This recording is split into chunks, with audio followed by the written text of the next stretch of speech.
The Laurie Mansion, located in the French Quarter of New Orleans, has a grim reputation. Its former owner, Madame Deline McCarthy Laurie, was a wealthy social in the early 19th century. The urban legend says that she treated her workers very badly. One night on April 10, 1834, Madame Laure's house began to burn.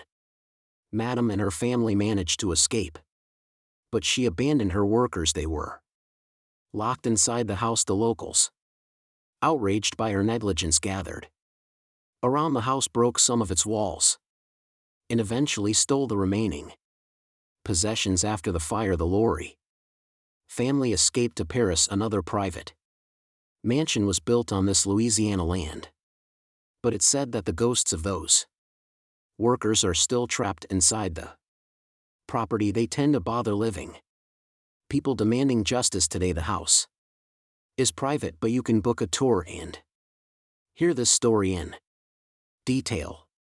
By the way, the mansion and its notorious owner played a big part in the American Horror Story franchise, although they didn't actually film the series in that particular house. American actress and director Kathy Bates played Madame Laurie and showcased the quirky character of this famous woman, so you can check it out if you're not afraid. Our next creepy destination was also shown in a movie franchise, the Amityville Horror. The media says this Dutch colonial-style home is located in the village of Amityville in New York. George and Kathy Lutz bought this property in 1975 for $80,000. The low price was due to the tragedy that happened in the house one year before. One night, a young man named Ronnie Defoe, who lived in the house, took the lives of all his family members. The Lutz family began to notice strange activities in the house, such as phantom odors, unreasonably low temperatures, and loud sounds of unknown origin. According to the Lutz family, one day they called a preacher to clear the grim vibes, but he felt very bad during the ritual and his hands started bleeding. The Lutz fled the house in a rush. Their spooky story inspired the Amityville Horror, a book written by American author Jay Anson, and several successful horror movies. Although the house was reconstructed, it still exists. However, its address has been changed to confuse the trail and prevent crowds of tourists from gathering around it. Do you recognize this seemingly cute house in Harrisville, Rhode Island? It's known as one of the most haunted houses in America. The property earned its notorious reputation after multiple people lost their lives in this house over the years. In 1970, the Pans family began to live here, and according to the legend, an invisible being lived along with them. At first, the entity was playful, but then it started getting more sinister. The family members experienced physical attacks and unexplainable illnesses. They invited the famous mystery hunters Ed and Lorraine Warren to research this case, which later inspired a book and the movie The Conjuring, released in 2013. In 2019, the property was purchased by the Heisen family, who also investigated mysteries. They reported some weird stuff going on in the house too, and eventually developed a successful business on Haunted Tour ISM.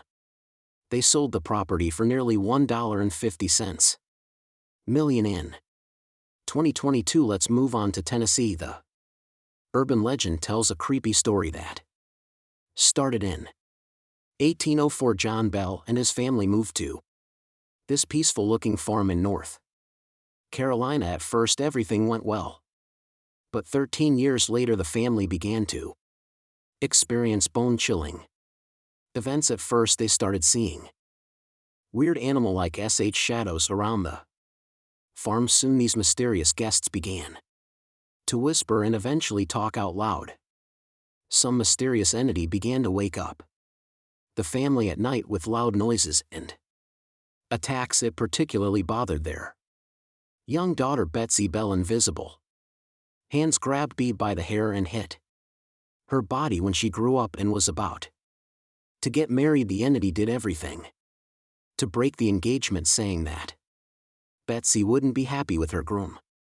Rumors about these scary events spread throughout the village, and the locals began to visit the farm hoping to see it for themselves. They called the entity Belle, which many years have passed, but the locals still believe that the phantom of the evil witch lives in these places and hides in a cave near the farm. Ohio is one of the most notoriously haunted states in the USA. One of its legendary spots is the Mansfield Reformatory, a former prison that supposedly hosts the country's most creepy entity. The prison is nearly 130 years old. It was closed in 1990 and soon gained fame, especially after becoming the filming location for The Shawshank Redemption. And since we're passing through Ohio, let's take a look at another spooky place, the Chippewa Lake amusement park, used to attract many guests with its various rides, roller coasters, and iconic Ferris wheel. But in the 1970s, 100 years after open, the park was forced to close. It happened due to poor maintenance and low attendance. The park has gone through multiple fires, so today it looks like a bunch of creepy ruins overgrown with shrubs and rust. Mark Twain had been living in this charismatic house in Hartford, Connecticut for about 17 years. In this period, he wrote both The Adventures of Tom Sawyer and The Adventures of Huckleberry Finn. Today, this property serves as a museum that showcases the author's life, but it's also known for some mysterious phenomena. Multiple visitors reported hearing odd noises and seeing a phantom of a woman in white. The most haunted part of the house is the billiard room. Train used to chill there a lot during his stay, and today some visitors claim they can smell tobacco smoke as they pass through. Now, Pennsylvania has lots of terrifying tales to offer. Despite its chic appearance, this fancy mansion has been empty for a while now. Its owner, Peter Widner, finished the construction after losing his beloved wife Hannah during a tragic yacht trip. It happened at the end of the 19th century, and eventually Widner lost multiple relatives in this house. He was wealthy